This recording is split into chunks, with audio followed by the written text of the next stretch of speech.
Chief Justice Raymond Zondo has serious complaints about the fact that why did the judicial system did what it did, and in fact it's not about the judicial system, it's more about powers that are there. Why did they release Zuma?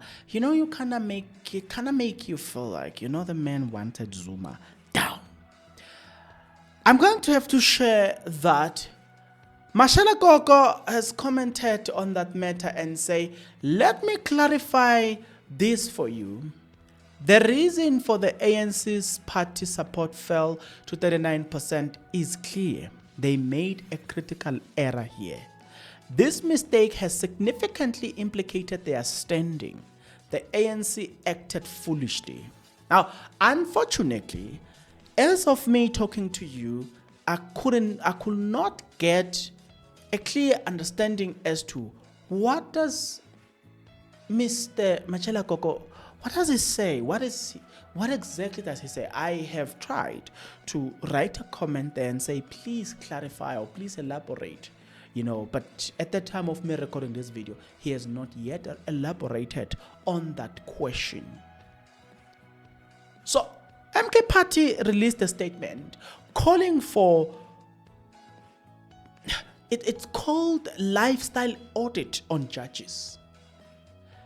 A lot of people will then have to ask the question, why lifestyle audit? When you hear the word lifestyle audit, there is actually suspicion that you might be corrupt too. As a result of the proceeds of the corruption you are involved in, you might be living a lifestyle that does not reflect the income you are getting. We'll talk more about that. I'm going to have to insert a video where former Chief Justice Raymond Zondo has questioned the release for former President Jacob Zuma, commending the judiciary for initially imprisoning him and handing down the Nkandla judgment. Zondo stated that the judiciary rightfully cleared Zuma's release unlawful following the alleged irregularity. In other words, you shall remember that when Zuma was then released, then the DA brought an application to court to say Zuma must be sent back to prison. He benefited unlawfully. He must then be sent back to prison. That is what I've just looked. That is the background or the context to which he's coming from. Listen to the man, former Chief Justice Raymond Zondo, speaking here. I've already mentioned the SIU, but I think I deserve to mention the judiciary, because it is the judiciary that issued the Nkandla judgment that, in the view of many, turned the tide. It is the judiciary that sent out a very good message that whether you are president or a former president, if you have done wrong, we will send you to jail. It is the judiciary that made sure that when some irregularities were done to release a former president from prison, it is the judiciary which declared that that release was unlawful. But it was the executive which wanted us to believe that coincidentally, when he came back, there was this plan that certain prisoners should be released, and he just fitted into that plan. Some of us did not believe that. With those words, Advocate Mchibi, I thank you very much for having invited me. I hope that your conference will continue to look at ways in which our fight against corruption in all our countries will be more effective as we move forward. Thank you. Okay, now that you have listened to the man, I'm gonna come back, or I'm gonna deal with the MK Party at the end of this. As a result of Machela Koko saying that the ANC, the problem was with the ANC on this one, there was then a a lot of comments. One person said the ANC is losing support because they will rather protect the looters to save their fictions than to ensure comrades are held accountable. South Africans are collateral damage. Do you agree or you disagree with the fact that South Africa are collateral damage? Somebody says Moses Kotane lecture Zuma once said invisible forces wants the ANC to lose power so that it can enter into a coalition as a country. Dr. Clark said the same thing. Yoguti, we are moving away from politics of revolutionary. Wow. So where did Ramaphosa then, or how does he come in this picture? It's a question, but then let's pose that question and listen to the next person who said, you deliberately a cause of all that corruption happened in South Africa. Mr. Zondo, you are going to pay for all of this by enslaving poor black people of South Africa, also spreading false information about Mr. former President Jacob Zuma, umkhonto wesizwe usazo gwaza. Okay, how is umkhonto wesizwe going to gwaza? I don't know. But the next person said, we obviously need this kind of action in South Africa. The action is another judge arrested. Boston Judge Shelley Joseph is arrested for willful judicial misconduct, failed to comply with the law.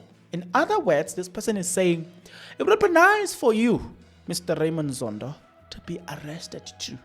We need that in South Africa. The next person said, Zondo is failing to defend the report in court, but he's all over attacking Zuma every chance he gets. Zondo has made it his legacy. The arrest of Zuma, it seems he orchestrated the whole thing.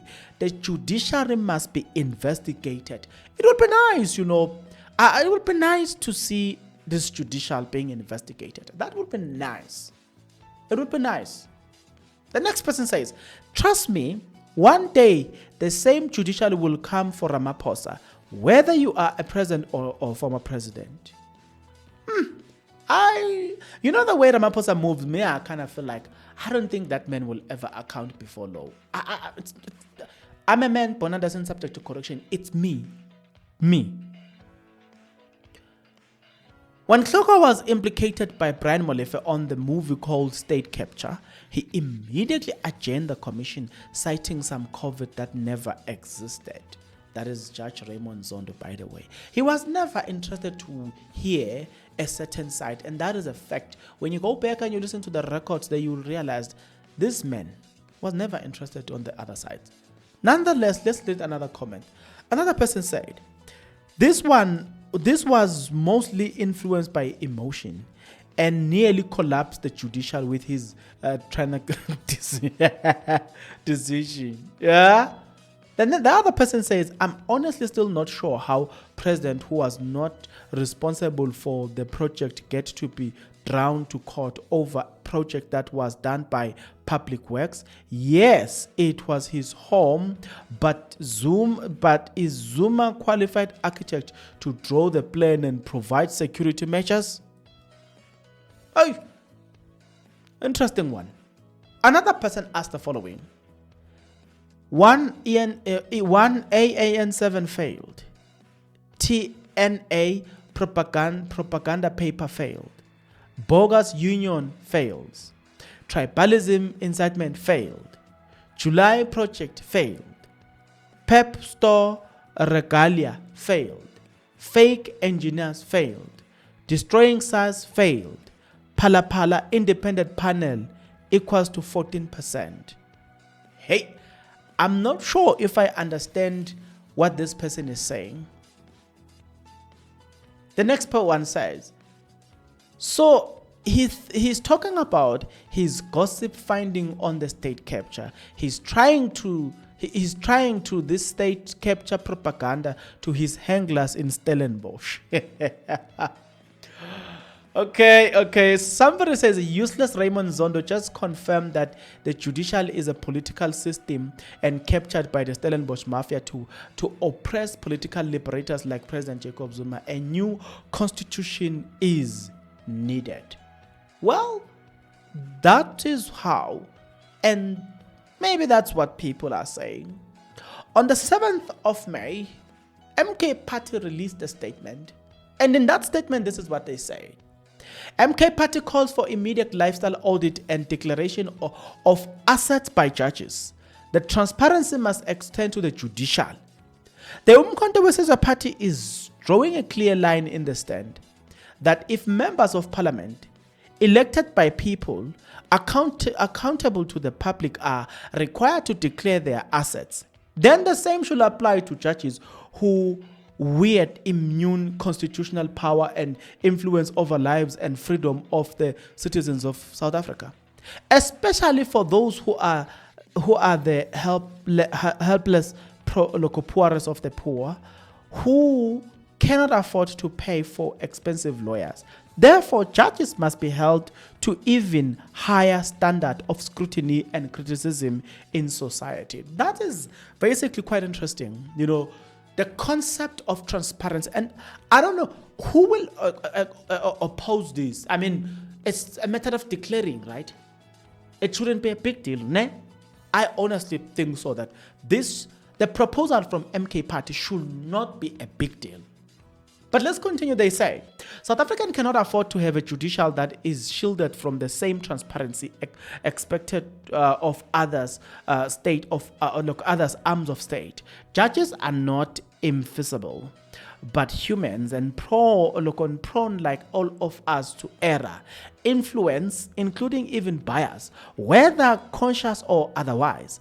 The long-standing myth of judicial immunity from human frailty must be challenged if we are to build a judicial that is truly beyond approach. Hence, as MK Party, Parliament will change the constitution to ensure that we have a parliament sovereignty, to ensure that the will of the people prevail, which cannot and should not be reserved by judges who are not lawmakers but interpreters of the law passed by parliament as per the will of the people. The MK Party calls for the immediate implementation of lifestyle audit and the declaration of asset for all members of judiciary, from the highest echelons of the Constitutional Court to the lowest branches. This audit must be swiftly conducted with independence, thoroughness, and regularity. The people of South Africa deserve to know who fund the lavish lifestyle of some judges and how they accumulated their assets. How do some accumulate unexplained wealth on public salaries? Are judicial decisions over influenced by relationships, financial interest, or political affiliation? Their home and vehicle loans, including whom they bank with and their tax status. International trips they take in the past 5 years. Hey, that's gonna be interesting. MK Party continues to say, as long as judges continue to operate in a concon of untouchability, the rule of law will remain at risk. Accountability must be universal, not selective. Let it be clear, this is not an attack on the judicial, but a defense of democracy, the will of the people. Transparency is not a threat, it is a necessity. The integrity of our court depends not only on the law, but public trust. And that trust must be earned through openness, not opacity. The MK Party will not rest until the judiciary is held to the same, if not higher, ethical standards expected of any public servant. the days of sacred cows over, the days of sacred, even sacred cows are over. South Africa are watching and they demand answers. You know, I'm going to say this. For me, listening to the proposal made by MK Party, I honestly feel like, honestly, if ministers must declare, president must declare, why not judges? Yeah, like I'm sitting here and I'm thinking to myself, why not judges? And I didn't even know that they don't declare. I thought they declare, everything. So, until they don't declare, hey, it becomes a bit of a problem to me, a bit of a conundrum. But it is what it is before it was what it was. What are your thoughts and your opinion about it? Now, let's go back to Zondo. Zondo is taking a jab at Jacob Zuma. And what I want you to know is Machela Koko is it Machela Koko? I think it's Machela Koko. He's challenging him in court. Yes, it's him. I was mistaking Machela Koko with this guy, Lucky Montana. Lucky Montana is fighting the SAR story, while Machela Koko is dealing with with Zondo, the Zondo Commission. So we will watch and hear the outcome of that. But I want you to tell me what you think about former Chief Justice Raymond Zondo. Tell me your thought and your opinion in the comment section below.